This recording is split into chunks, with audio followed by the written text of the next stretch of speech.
Vamos a hablar esta noche de Francia en 1848. Fue la caída del régimen de Luis Felipe y contaremos algunas cosas que sucedieron durante esa revolución que tanta importancia ha tenido para los socialistas, para los libertarios, etc. Ya hemos contado nosotros algunos de los escándalos que rodeaban la corte del rey Luis Felipe de Orleans poco antes de la revolución esta de 1848. Pero insistamos con algunos sucesos, cosas que estaban ocurriendo, ¿no? Dos pares de Francia, podríamos decir, que llamaban Test y Gouvier, fueron condenados por corrupción. Bueno, esto no basta para hacer caer ningún régimen, como bien sabemos todos. El conde Mortier intentaba, por ejemplo, matar a su mujer en aquellos mismos días. Parece que la tiró al río el conde, en pleno invierno. Pero su mujer, que era buena nadadora, pudo llegar hasta la otra orilla. No solo era una buena nadadora, sino que era una mujer astuta, porque si hubiera vuelto nadando hacia la misma orilla donde estaba el conde de Mortier, corría el riesgo de que éste la arrojase nuevamente. Más cosas, ahí estaba el príncipe de Berg, que fue apresado porque parece que acostumbraba a ir al casino con fichas que fabricaba él mismo. La ficha falsa. Claro, sí. para no entrar en ese círculo enojoso de los casinos donde la ficha la tiene que pagar uno. Entonces el tipo la fabricaba él. Otro más, estaba el jefe de la escuadra real, Gudin, que había sido herido por una espada por hacer trampa en un escolazo. Mire. Así que todos buenos muchachos. Todos buenos muchachos, ¿no? Ahí estaba un magistrado, Julien de Bois, fue interrogado por haber robado varias veces en el mercado de fruta de Saint-Germain. Bueno, ahí está un lindo escándalo. Un tipo que afanaba fruta en el mercado. Bueno, ahí la corruptela del régimen de Luis Felipe personificada. El caso es que todos estos personajes estaban muy ligados a la familia de Orleans y el pueblo empezó a mirar con cierto odio al Palacio de las Tullerías, que era donde vivía el rey, ¿no? Parece que la situación se puso realmente tensa. La clase burguesa había crecido gracias al comercio mantenido con las colonias africanas de Francia, pero los obreros de los talleres franceses se morían de hambre y además no podían competir con un monstruo industrial como era Inglaterra en aquellos años. Parece que los productos ingleses invadían Francia y eran más baratos. ¿Qué pasa cuando los productos de una nación industrializada invaden los de otra sin impuestos y son más baratos? Bueno, se destruye la industria. Así lo comprendieron en Francia en 1848. Hace muchísimos años. Entre algunos hombres iniciadores del Partido Socialista francés y los mismos obreros, se organizó una revuelta. Y se levantaron, como saben ustedes, barricadas en los bulevares y en determinado momento los soldados dispararon contra los obreros y lo que había comenzado como una protesta se transformó en una revolución. Y el 24 de febrero, a las 4 de la tarde, Luis Felipe abdicó. En Francia, Luis Felipe había dejado a su nuera, Helena de Orleans, y al hijo de su nuera, el conde de París. Había abdicado a favor de este chico. Y el muchacho tenía 10 años. Parece que el rey abdicó y después, aguantando con una mano el sombrero y sosteniendo con la otra los pantalones, que parece que siempre se le caían a Luis Felipe, que era un hombre de muy desgraciado aspecto, ¿no? Bueno, y salió rajando. Se fue, se embarcó, llegó a Inglaterra junto con su esposa, María Amelia, y allí murió 2 años más tarde Luis Felipe. Pero, al día siguiente de la abdicación, el 25 de febrero, la duquesa de Orleans se presentó en la Cámara de Diputados con el chico, con el conde de París, en favor del cual había abdicado Luis Felipe. Al principio todo iba fenómeno. La asamblea continuaba sin tomarse demasiado en serio la revolución, ¿no? Y recibieron a la duquesa con aplausos, con aclamaciones. El presidente Dupont se inclinó respetuosamente para saludarla. Ya quiso proclamar al chico, al conde de París, rey de los franceses. Y en ese mismo momento, ya faltando minutos para que Francia tuviera un nuevo rey, apareció un grupo de revolucionarios.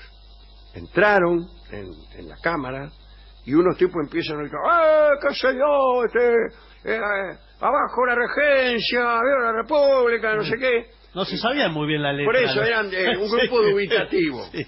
Y bueno, inmediatamente todo se convirtió en un caos. El chico, el conde de París, fue tomado por el cogote por un hombre furioso que lo quería ahorcar.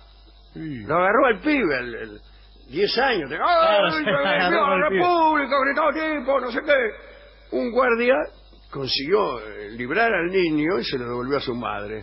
Y la madre salió rajando, imagínense. Sí. Todos salían rajando.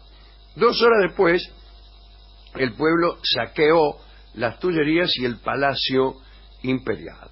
Y el 26 de febrero, por un pedido de Lamartine, se proclamó la República y se constituyó un gobierno provisional bajo la presidencia del Dupont de l'Eure. Y bueno, una de las primeras medidas fue el establecimiento del sufragio libre y secreto, voto libre y secreto, bueno, pero solo para los hombres. Claro, era mucho pedir. Era mucho pedir, ¿no? La mujer, bueno, aquí imagínese, aquí en la Argentina, ¿en qué año fue? La primera vez que votó la mujer fue en las elecciones de 1952. Claro. Es decir, fue en el 49, me parece. Bueno. El 49 fue la reforma, el debate claro, ese. Un debate que usted estuvo viendo. Sí, estuve viendo justo en YouTube, búsquenlo porque hay un material interesante de la Cámara de Senadores, con qué argumentos y quiénes defendían la postura en contra del voto femenino. Hay una continuación de esa gente, hay una continuación de esos argumentos, de esa línea de pensamiento. Bueno, por suerte, espero que entre tantos retornos nos figure de quitarle a la mujer no ya la asignación por hijo, sino el voto. No de ideas. El caso es que, bueno, voto libre y secreto para los hombres en Francia, 1848, comienza el periodo electoral y las paredes se cubren con carteles escritos en un estilo muy llamativo de propaganda política. Y tengo aquí los textos de algunos de estos carteles para que ustedes vean. A ver, Lo hemos hecho lo hemos mostrado alguna otra vez en la historia de este programa. No se parecen mucho a los actuales. Un texto dice: ciudadanos, animado por algunos patriotas sinceros, vengo a ofrecer a la patria mi corazón y mi brazo. ¿Seré digno de vuestro sufragio? Eso es algo que vosotros mismos debéis resolver. Es un texto. Sí, una ficha grande. Propaganda política, sí. Este lo firmaba Luis Lagomarsino, que era del partido de Lamartine, ¿no? Después había muchos falsos humildes. Leo el del falso humilde, decía: aceptaré con toda humildad y con extrema desconfianza de mí mismo el difícil y soberano mandato con que tendréis a bien honrarme. Son falsos humildes, pero yo creo que es preferible un falso humilde que no un verdadero soberbio. Este texto, el del humilde, lo firmaba Luis Napoleón, nada menos, que estaba muy lejos de ser humilde. Bueno, también andaba por ahí la señorita Howard, ¿recuerdan? Miss Howard, aquella inglesa que le pagaba la campaña a Luis Napoleón. Le pagaban a los mejores dibujantes, a los autores de canciones, redactores. Entre las filas revolucionarias se pretendía convencer a todo el país para que siguiera las líneas de la capital, o sea, para que repitieran lo ocurrido en París. La revolución pretendían los parisinos debía extenderse a las otras ciudades. Entonces ponían carteles, supóngase en Lyon, que decían: Francia, sé digna de París, libera al mundo, Dios lo quiere o bien no existe. Esto es tremendo, esto es una cuestión teológica, había allí, ¿no? Dios lo quiere o bien no existe. Es como una aparente paradoja, pero hay algo extorsivo también. Sí, ojo con lo que van a votar. Sí, no, ojo a Dios. Ojo a Dios, tenés que querer esto, si no, no existís, Dios. Bien. Hay un señor Jean-Théodore Jules, que era un comerciante, que después fue expulsado de los comicios. Se promovía de una forma bastante extravagante. Decía: soy hijo de un pintor de brocha gorda del emperador difunto. Se refería a Napoleón I, desde luego. Me presento hoy con una superioridad viril más fuerte que nunca. Vamos. Superioridad viril, loco. Tenía la calle Rivadavia y la 9 de julio. Y dice: votadme, sabed que de mi ardor siempre saldrá el mismo grito. ¡Viva la República! A mí no me da confianza el viril este. Bah, qué sé yo. Había un candidato también llamado Louis Cardelieu, que colocó un texto destinado a los 22.000 sordomudos que había en Francia. Mirá vos. Mira. Eso le interesa a usted. Dice: necesitáis alguien que hable. Ofrezco mi ayuda sincera y desinteresada. Si necesitáis una ayuda que defienda vuestra causa, bueno, entonces bla, bla, bla, yo seré esa voz. No lo votaron. Después estaba el ciudadano Miret, el precursor del automatismo, que pedía, mire lo que pedía Miret, pedía la multiplicación infinita de las máquinas y para echar a los obreros. Escribía, lo cito, es preciso que todos los obreros sean reemplazados por perros guardianes encargados de vigilar la fábrica. Esta manera de pensar las cosas no crea que ha terminado en 1848. No, más bien empezaba. Bueno. Y llegan las elecciones. Tenemos aquí incluso los resultados. Se terminó el escrutinio finalmente. Sí, terminó finalmente el escrutinio. Los resultados de las elecciones del 10 de diciembre, del 10 de diciembre, fíjese usted, de 1848.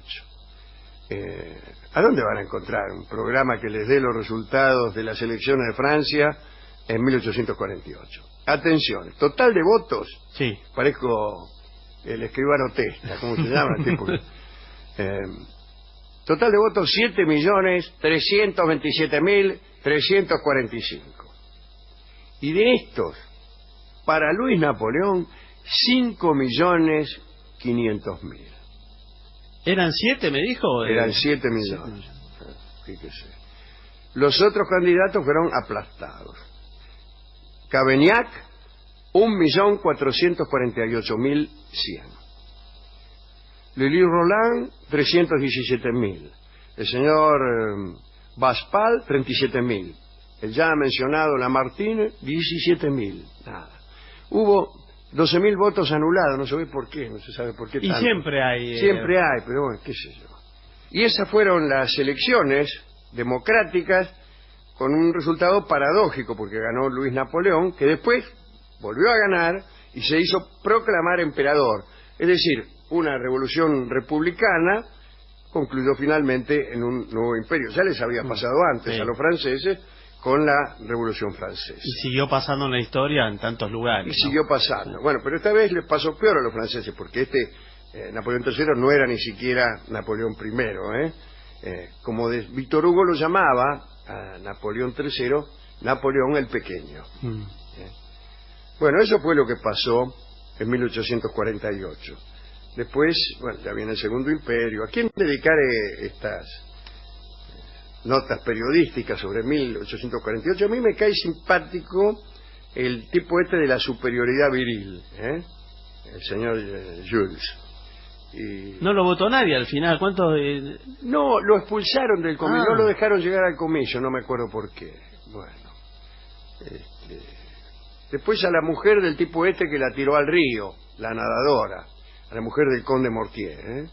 Y no al conde, al conde no, pero a la mujer no por buena nadadora, sino por haber nadado hacia la orilla opuesta. Claro. Si este fuera un programa de erudiciones, podríamos citar mujeres buenas nadadoras que se salvaron del asesinato por nadar bien. Pero recuerdo a Agripina, la mamá de Nerón, que la tuvo que matar 2 veces realmente.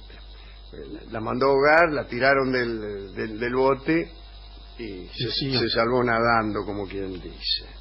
Bueno, esto es todo. Y también a los redactores de los avisos de los candidatos, que parecen incluso mejores que los de ahora, ¿eh? Sí, había redactores en principio. Sí, había redactores. Ahora casi que no hay una foto y un gesto. Bien, hemos ido a la discoteca y hemos conseguido una canción. ¿Qué, electoral, de propaganda política? No electoral, pero que fue compuesta pensando en estos acontecimientos y que se llama Bajo el cielo de París, que es donde ocurrió el asunto, y la canta Yves Montand.